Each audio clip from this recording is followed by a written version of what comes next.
Welcome to the Informed Pregnancy and Parenting Podcast. I'm your host, pregnancy-focused chiropractor, Dr. Elliot Berlin.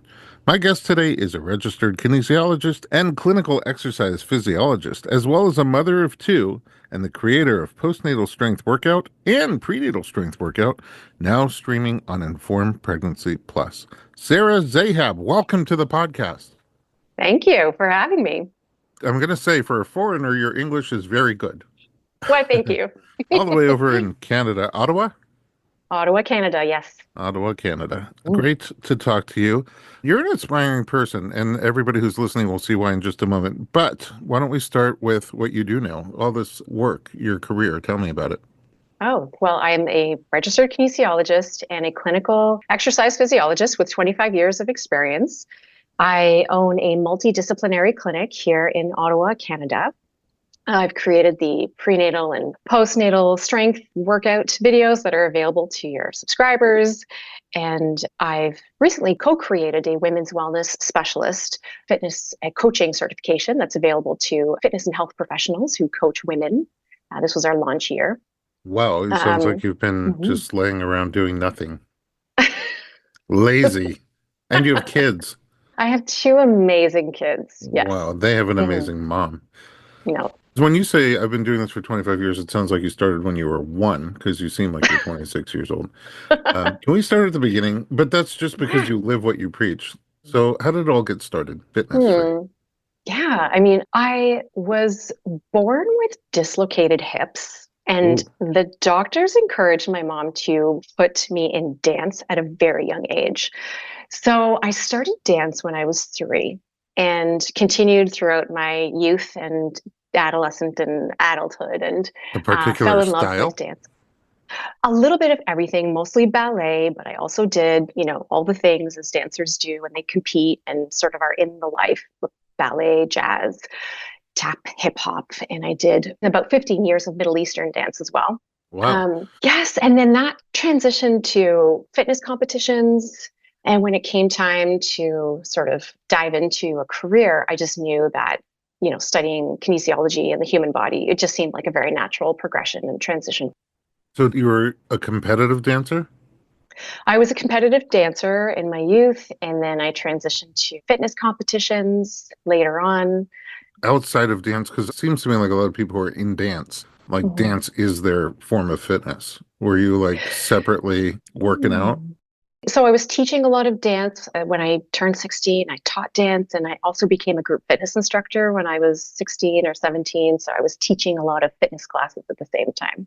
Okay. Is Middle Eastern dance like belly dance, or am I making that up? It's maybe a fusion between that and folklore. It's a beautiful mix. I mean, it also just sounds like you have a wide range within dance. And in terms of fitness, what kind of fitness were you teaching? What was your focus of attention?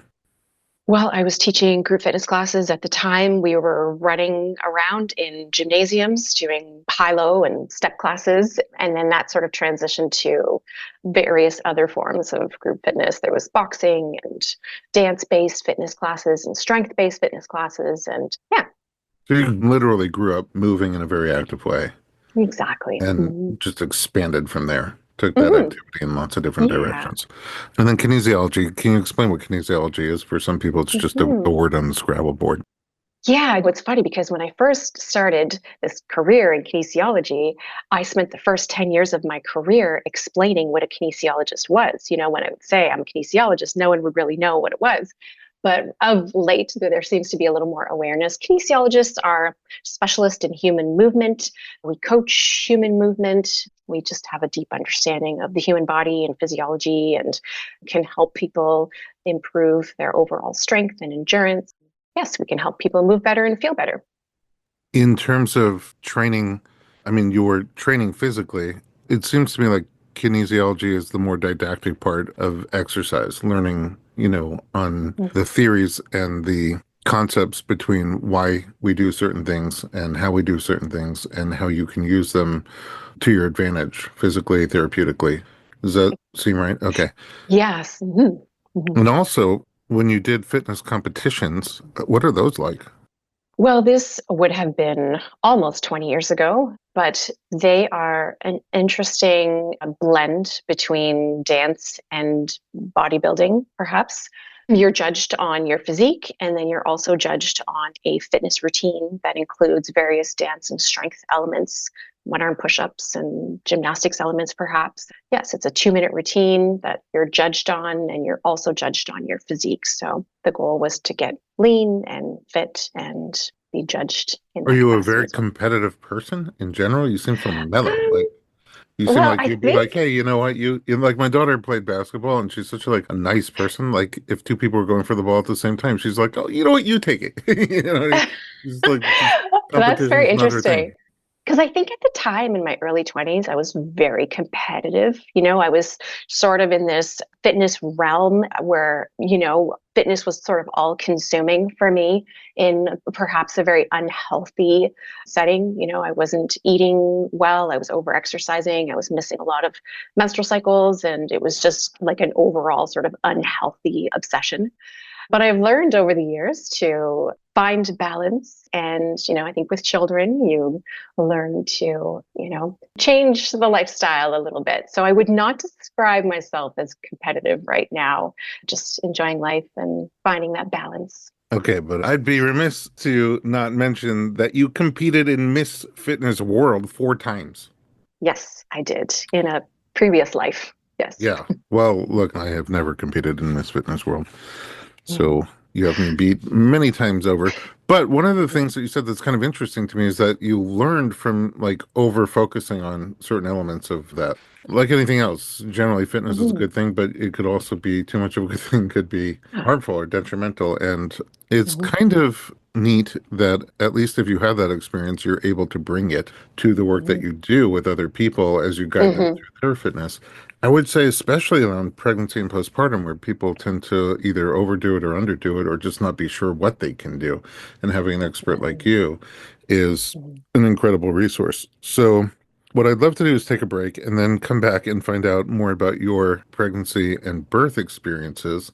And then this third segment, bring it all together and get some practical advice for people currently pregnant or who recently had a baby and ideas on how they can manage a healthy balance of fitness. We'll be right back.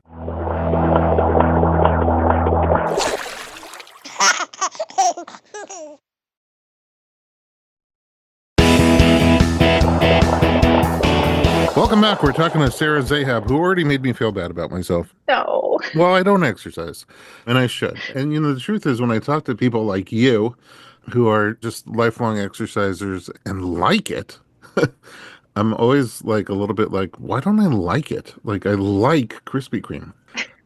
But I do you move? Like, do you walk? Do you play with your children? Like, do you move? It doesn't If have to be. people could see you right now, even the way you say, do you move? Your whole body's like moving and lit up and grooving and in some kind of rhythm. And I'm like, no, not like that. I don't move like that. I need to. And actually, when I do these interviews, it generally motivates me a little bit to, I'm going to see if maybe I get started and then build up a little more and build up a little more. Maybe I could compete in the Mr. Old Guy World Competition. But I'll come to you for training. Please, yes. Okay, back to you. You have kids. And I was also curious what pregnancy and childbirth is like for people who are on the more fit side. Sometimes it seems to work for you, sometimes it seems to work against you. Pros and Mhm. cons to everything. What was your experience like? Well, yes, I think like the pregnancies in general were good. I did experience some nausea and difficulty just sort of like gaining weight because I was at the time instructing a lot of fitness classes. But Oh, overall, the wow. While you were pregnancies, pregnant. mhm. Was that But the hard with pregnancy, nausea? I mean, it was okay. I How really about can't this? complain.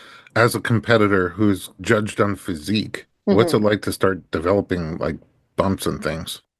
I think for many sort of competitive athletes, pregnancy can be a bit of a mental challenge where we're sort of identifying as one sort of person. And then as our bodies change and we, transition through the pregnancy and, our identities kind of shift a little bit. So it can be sort of challenging. I really enjoyed the pregnancy and was able to remain active and felt comfortable and confident being able to continue doing my work. So I was very fortunate in that sense. Did it take a long time for you to start showing? For the first pregnancy, yes, I believe so. Yeah, because the baby's got to like move through all that strength. Yes, I was more of like a square shape for my first pregnancy. It was a really SpongeBob, you had a interesting. sponge baby. Yeah. All right, so you taught all the way through the end of your pregnancy, fitness? I did. And I actually thought I was going to teach on the day I gave birth. I was getting ready to teach a class at 6 p.m. I was fairly certain I was going to teach this class. It was like 5 p.m. and I was going to teach this class at 6 p.m. And it was like 5:45 and I told my husband, I'm not teaching this class. Even though throughout he's like, are you sure? Are you sure? I'm like, yeah, I'm going to do it. And then it was just no. So the delivery, with the first, it was a unique experience. I had lost my dad suddenly 2 weeks before my daughter was born. He Oh, died of a wow. heart attack. It Oh, was no. devastating. It was just awful. We were all just sort of reeling from it. So I gave Wow. So you're birth. like in your 35, 36 weeks or so? I was 36 weeks. And so my daughter was born at 38 weeks. And, I didn't really have a chance to sort of process any of it. Like I was just sort of living through a daze. It's very difficult to explain. But, when we got to the hospital and, the labor was progressing, people sort of talk about how giving birth can be like an out of body experience. Oh, Like yeah. that delivery was really an out of body experience for me.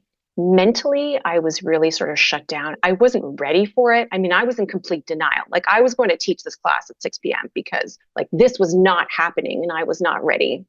Not Um, ready because it wasn't 40 weeks yet, or not ready because you were just no, getting over like trauma of the yeah. news of your dad and Exactly. the I was reality? traumatized. I was grieving. I was like in just such deep grief and despair. Like he was 57 and there was no warning. And like this was going to be the first grandchild and we were very close. And it was just, oh, Oh, just it's heartbreaking. devastatingly, terribly heartbreaking. For me, it's Um, not even my dad. yeah. I lost my dad pretty young. I was 19, he Mhm. was 48, and it was also sudden heart attack. Was he athletic like you? I mean, he walked the dog, he lived a garden. He wasn't super athletic, but Hmm. Yeah, my father just died out of nowhere, and the shock and trauma of it at the time, mhm. just being a 19-year-old kid, was really heavy. And he had Yeah. just a total vacuum out of nowhere and a Yeah. void. And I can't imagine Yes. what that's like, not just pregnant, but at the very end of a pregnancy, Right. right on the precipice of this transition and Exactly. maybe already seeing the vision and feeling the joy of celebrating this as a family Right. and Like you're just making him so a grandpa. close. Yeah. Yeah. Yeah. Wow, I can feel it. I'm sorry. I'm sorry for your loss as Oh, well. thank you. So the birth, partially because of that, you were just checked out in your mind. Yeah, like my body, I guess, took over because I just was not in the right headspace for this whole thing to happen. I remember putting in my birth plan, wanting like an unmedicated, natural birth, but open to, all possibilities, of course, wanting a healthy baby. And fortunately, it was sort of fast. Like, we got to the hospital around 6:30 and she was born shortly after 11. So things kind of progressed very quickly. And I was fortunate that everything went smoothly and had that unmedicated birth that I had wanted, or wanted to at least try for. But it was difficult. How did it progress? So I remember when we arrived at the hospital, I had gotten checked and I was at the 4 centimeter mark. And so we had gotten checked in, and I knew I wanted to get into the tub right away because it was something that I wanted to try. And I just remember that feeling of getting a little bit of comfort and wanting to labor a little bit in the tub. And it just sort of kind of transitioned to things getting a little more intense. We ended up sort of moving out of the tub and my water broke and things progressed quickly from there. And I think the pushing stage was maybe about 40, 45 minutes. There are a lot of details that I don't remember. They're just kind of Because foggy you because weren't quite there. I wasn't quite there. I mean, I remember feeling like my pelvis shake inside my body at one point. And I remember hearing this like scream, like this awful scream. And I thought, oh my gosh, like, and then realizing that it was me, but like later. And like a nurse came in at one point and she said, the woman next door opted to get the epidural after she heard you scream. Like, I guess, it was just this. I didn't even realize it was coming out of my body. It was Wow. just, yeah, just kind of But a it's kind of surreal. just primal. I mean, it's seemingly Hmm. from my doula years, it doesn't seem like it's necessarily because you're in so much pain that you're screaming from pain, just like these primal noises come through because something very primal is happening, big and primal. Yeah. Yeah. And so it was interesting because in the second delivery, we used a midwife and I got in the tub right away. And it very much more like in my body. It felt more painful and more, You think I don't because you know. were more in touch? I do think so. Exactly. Yeah. Yes. Hmm. Hmm. Wow. Okay. In between there, Yeah. you had Sorry. a postpartum and, your first opportunity to take your body from pregnancy and birth, which is a big physical thing, and to kind of, I don't know if the word recover is the best word, but it's really what happens to recover from that. Is that when you got involved in doing postnatal and prenatal fitness specifically? Well, it's interesting because when I was pregnant with my first, I remember doing a lot of like research and looking for workout videos. And at the time, and this was like 2008, all I could really find was prenatal yoga, prenatal stretching, maybe prenatal cardio. But I had a very difficult time finding anything prenatal strength related. And we know how important strength training is for a mom, throughout the delivery and pregnancy and postpartum. And so that's really what sort of prompted me to create those prenatal and postnatal strength workouts. I felt like there was a gap that needed to be While you were filled pregnant, you were while I doing, was. Mhm. oh, Yes, wow. I filmed the prenatal strength workout while I was pregnant with my first, and then the postnatal strength workout is a workout that can be done with your baby. So my I love youngest that. is, Yeah, yeah, yeah. that was great. Okay, so I jumped around a little bit. It sounds like the second pregnancy you had was with a midwife. Yes. So I think the whole experience, I mean, things went really well, but we really opted early on to sort of change our sort of pre and postnatal care. And I really felt strongly about trying midwifery. Just the care was a little bit different. And it was, maybe because of the trauma, I wanted to try something a little bit different. So we were very fortunate to get a midwife early on and really enjoyed the whole process Are you with saying because of midwife. the emotional trauma? I think the emotional trauma and the care felt quite rushed. For me personally, it felt rushed. And our postnatal sort of stay in the hospital, like the care was just kind of not what we had envisioned. And so, yeah, we wanted to try something a little bit Now, different. is the midwifery, or if I'm going to speak the language, midwifery care in your area, is that in a hospital but with midwives, or is that in like an external birth center or at home? There are options. So, with the midwife, you can deliver in hospital, you can deliver at home or in a birth center. So, we had opted to deliver in a hospital with the midwife. And how was that experience for you? It was wonderful. The prenatal appointments were just so much more relaxed and thorough and comfortable. We really connected with our midwife. We really enjoyed the whole experience. The care was just sort of top notch. It was incredible. Great. I want to ask you everything I can to give the people listening good, valuable, useful information about things they can do during Mhm. these important stages of life. But Mhm. before we go to that break, are there things that you learned from being pregnant and giving birth that you hadn't known before or maybe couldn't have known without going through it? Yes, I think there's definitely an element of letting go and sort of trusting the people around you. As a competitor and as a fitness athlete, everything was just so planned out and structured.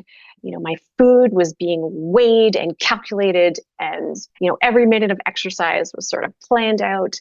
And that really doesn't fly with, labor, delivery, going through the whole process, pregnancy. You really have to sort of give in and surrender to the process and realize that it's not all about, like, you can sort of take a different path and that's okay. I love that. I would almost want to go to commercial playing Let It Go, Let It Go, but we can't afford to license it. So we'll be right back.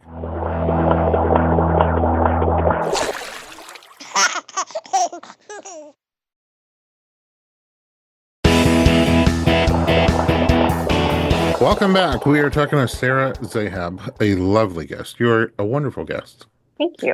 Thank you for being here with me. I Thank you for want having to pick your brain from the life you've lived and from the training that you've done, physical training, educational training, didactic training, and the resources that you've put together and the work that you still do in kinesiology and find out. Like, I agree with you. I think that when it comes to still today, finding helpful information about working out, taking care of your body physically in all the different ways, nutritionally, in terms of exercise and movement, there's not the greatest information that makes people feel super comfortable. And then there's different kinds of people. There are people who are exercising their whole life and now want to continue to exercise in pregnancy, but aren't quite sure what to do and not do. There are it. people who have not really been very physically fit, and then they get pregnant, and all of a sudden it's like, oh my gosh, maybe now is a good time, but is it? And then what do you do? So, in general, let's start with pre-pregnancy. If you're trying to get your body ready for pregnancy, what kind of things can someone do to roll out the red carpet? Oh, I love that. And yes, like you're right. I mean, there's so much information out there that can become very confusing and overwhelming for people. They don't know where to start. And also, the research that we've seen sort of over the years has changed. Like there was a time where we were telling people not to exercise with their heart rate over 140 beats per minute. And we know that that's sort of obsolete, not really being used anymore. And then in the diastasis world, the pendulum has shifted so much where we were telling people not to do any abdominal exercises. And now it's sort of landing in the middle. But there's been a lot of With the diastasis, are you um, talking about during pregnancy or afterwards, after the during birth? and after. But now, we have a lot more research now to support sort of sound exercise principles like preconception. We know that physical activity is important. We know that coming into a pregnancy, being the healthiest that, a possible state that you are is helpful and important. Being able to carry the pregnancy, we need to be strong. Our backs need to be strong. We need to have good posture. We need to have core stability and good integrity and tension through the abdominal wall. Our pelvic floors need to be strong and supple. We need to have good cardiovascular endurance. We need to be able to withstand the rigors of pregnancy and delivery. And I think it just depends where you're at. Like you don't have to be a competitive fitness athlete. You can increase your walking time by 10 minutes daily. You can start where you start, like start where you're at and work to build up to a routine that feels comfortable and reasonable and supportive in your Yeah, life. it's kind of amazing to watch in practice. People who are generally fit but don't have injuries from however they got fit, a lot of them kind of skate through the pregnancy without the benchmark signs of, the new grunting. They just move, even though they got bigger, sometimes a lot bigger. Because, if you're Hmm. 105 pounds and you gain 35 pounds, it's a lot more percentage Hmm. of an increase than if you're 200 pounds and gain 35 pounds. So it's a big strain on the body physically that the body's meant to handle. And Hmm. sometimes you just watch people who are fit. I love this also because I have patients who are in their 40s, pregnant for the first time, but they're really fit. And, they kind of get labeled as geriatric pregnancy or, lovely terms like that. And sort of everybody's nervous about them. But they have Hmm. sometimes the healthiest, most incredible pregnancies because they're in good shape. They've eaten well, they've exercised well, they get a lot of Hmm. movement, good blood flow. They have strength. You said strong and supple about the pelvic floor, which is, I think, a brilliant way to put the goal. In fact, if I ever start a band, it might be strong and supple. Good name. Thank Yeah. you. You came up with it. I just applied it. And so you see that and you realize, and then that's just for mom, herself, her own experience with pregnancy. But then the baby that's growing in that factory, I Yes. sometimes, you kind of picture like you go to hotels.com and saying, oh, okay, I don't think I can afford that one. But, and then like myself, I would be like a one-star motel, like, youth hostel.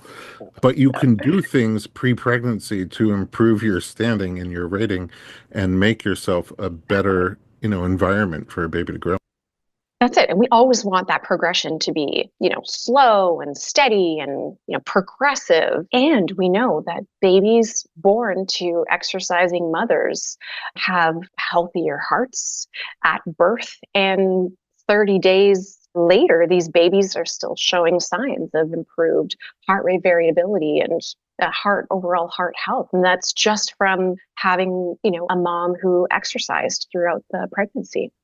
Yeah, Um, and it makes sense that it would, during mhm, those critical mhm, stages of development. All right, so mhm. then once pregnancy has arrived, are Yeah. there different ideas for the different trimesters on what's good to do?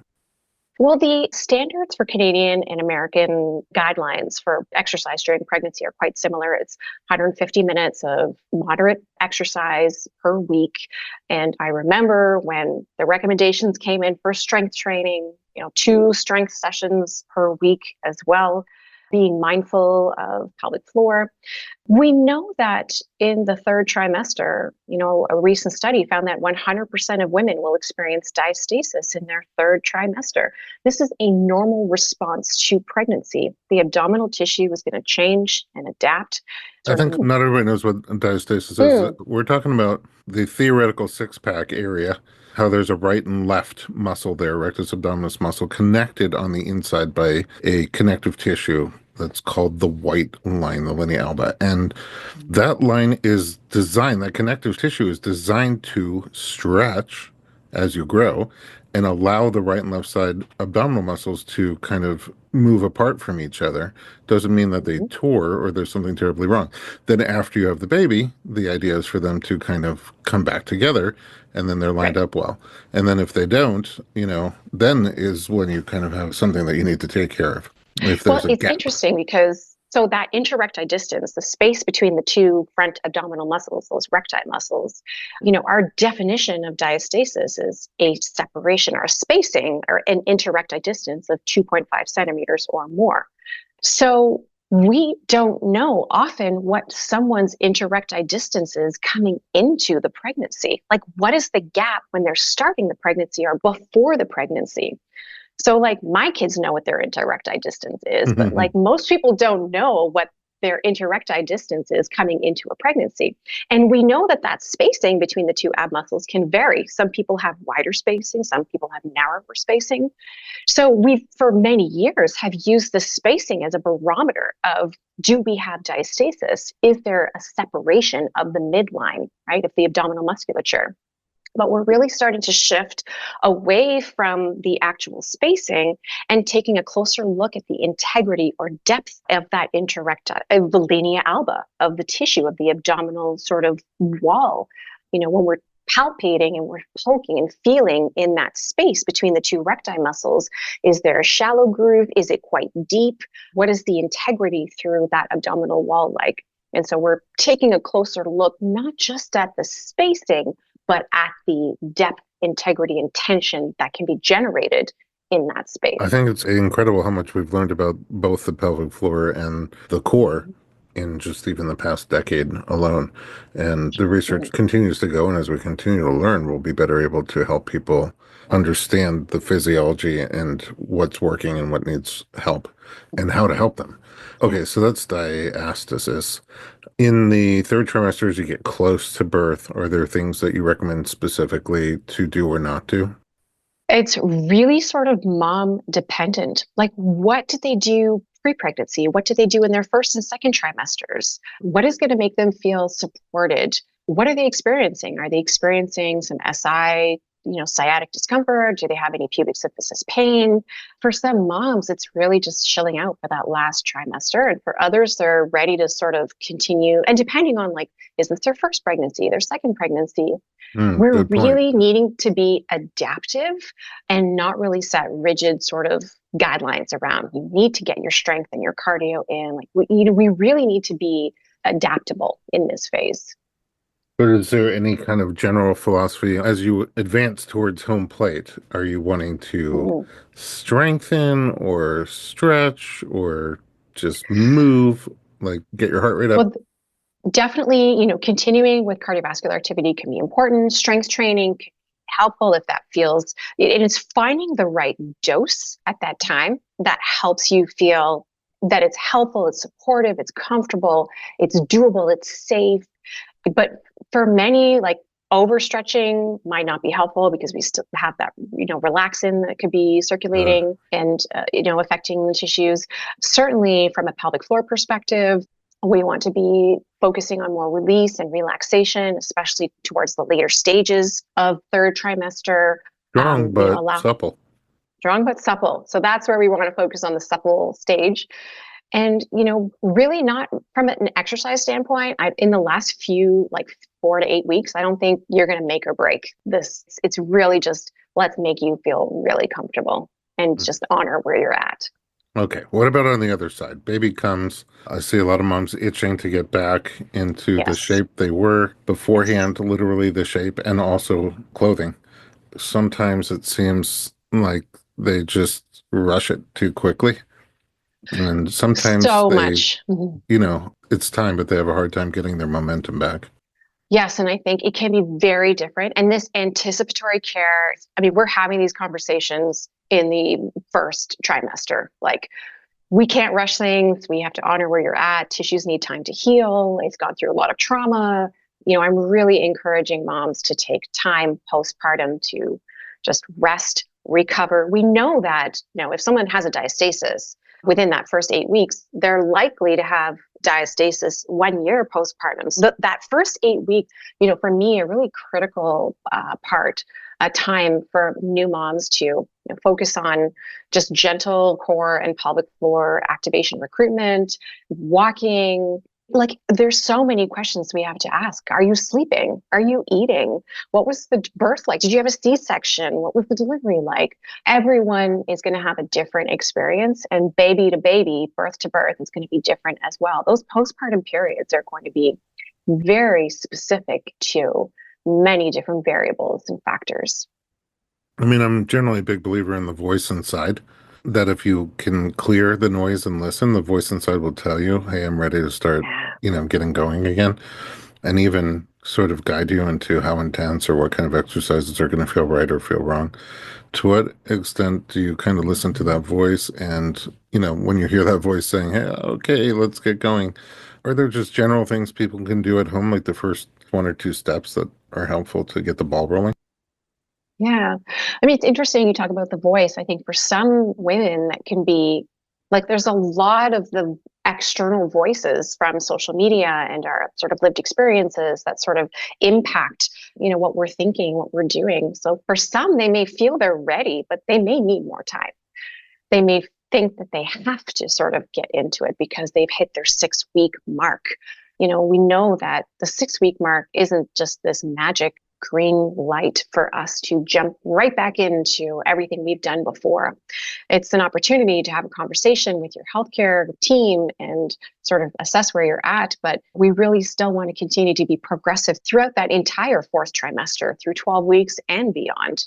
But certainly walking, that ambulatory movement, I think could be very healing, very important. Getting outside, walking with baby, just getting the fresh air, getting the motion, some low impact, gentle activity to kind of move, flush things out can be very, very helpful. Some gentle sort of pelvic floor activations and some transverse abdominis sort of activations as well. So deep breathing, relaxing on inhalation and exhaling to think of a gentle sort of drawing in, corseting, belt tightening sensation. But then always finishing that with a letting go. We don't want to Ugh. be walking around with like gripped. I mean, women are just like, we're gripping everything. We're gripping our cores, our glutes, our jaws, our pelvic floors.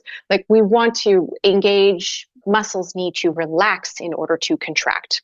So we want to focus on the letting go element as well. Yeah, it's a theme that runs all the way through from fertility through postpartum.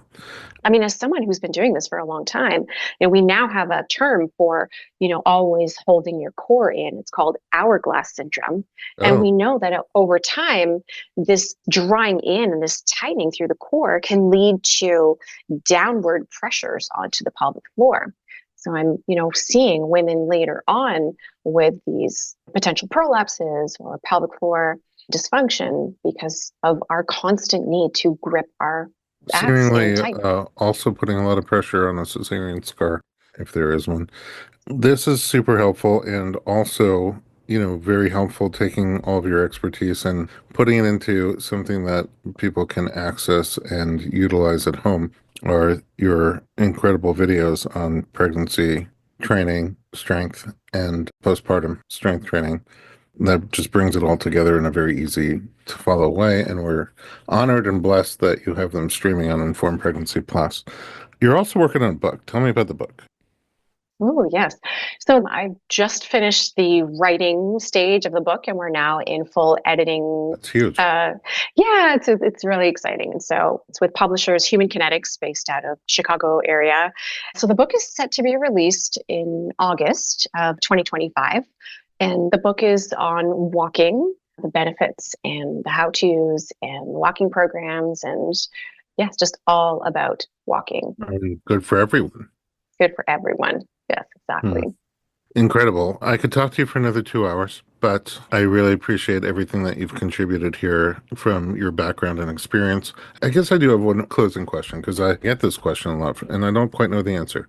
You're somebody who is very fit, who is, again, very focused on your physique, like each line made a difference. After having two kids, do you feel like you were able to bring your body back there? I don't know if you wanted to, but if you did, were you able to have like a postpartum body that was similar to your pre-pregnancy body? And that's something people ask all the time. Will I ever be the same as I was? And it seems like not the same, but great. I mean, I realized and learned that my pre-pregnancy shape during competition, especially, was very unhealthy. I wasn't menstruating, my hormones were out of whack. I paid dearly for that intense stage of my life. I still am paying for it. And But you so, work all the time with people who are not that, yes, yes. not So that I feel, level of intensity, but yeah, just people who are normal fit, whatever that means. yeah, Can they get back to normal fit afterwards? I think so. Totally. But do you want to? Like, I think you can, yes and no. I mean, I think it just depends. Like, I just don't think that the aesthetic part of things is that critical. I think getting your health back, feeling healthy, being healthy, finding maybe different outcome measures versus the scale or how your clothes fit can be hugely impactful for people. Moving away from that, can be beneficial, and just focusing more on like how you're feeling. Are you healthy? Are you active because you want to be able to run after your kids and be there for your great grandchildren? I think maybe shifting the conversation a little bit, and that's taken me a while to sort of get to. But Hmm. yeah. I think that also for some people, you could tell, like, I do have patients that are very active, and then for some reason during pregnancy actually become a lot less active.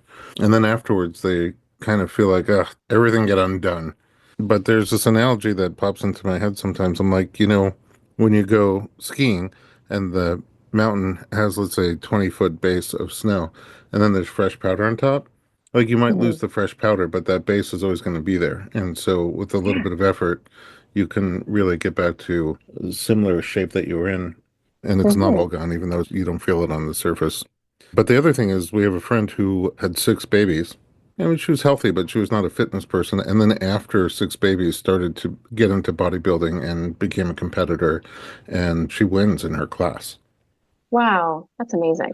And so that is Yeah, and I possible. guess it is. And I think just for me and the clients that I'm working with, I do a lot of like helping identify imbalances and compensatory patterns. And for me, it's really about just like moving well. Can you move well? Are you moving cleanly? Do we have good patterns? Yeah, but certainly for some people that's important. And absolutely, I think that's attainable. Thank you. Where can we find you online? So our website is continuumfitness.ca, and I'm on Instagram at continuumfit. And for the women's wellness, for those who are maybe interested in, for those who potentially coach women, we can find the information at activatefit.ca. I love all the work that you're doing. I hope that you continue to help many people, and I know that you will. And as you continue to create and generate more materials based on the latest research, hopefully we'll have you back. Thank you so much. Thank you for having me. My pleasure, Sarah. And thanks for at home listening to our podcast. For more pregnancy and parenting information just like this, visit us online at informedpregnancy.com.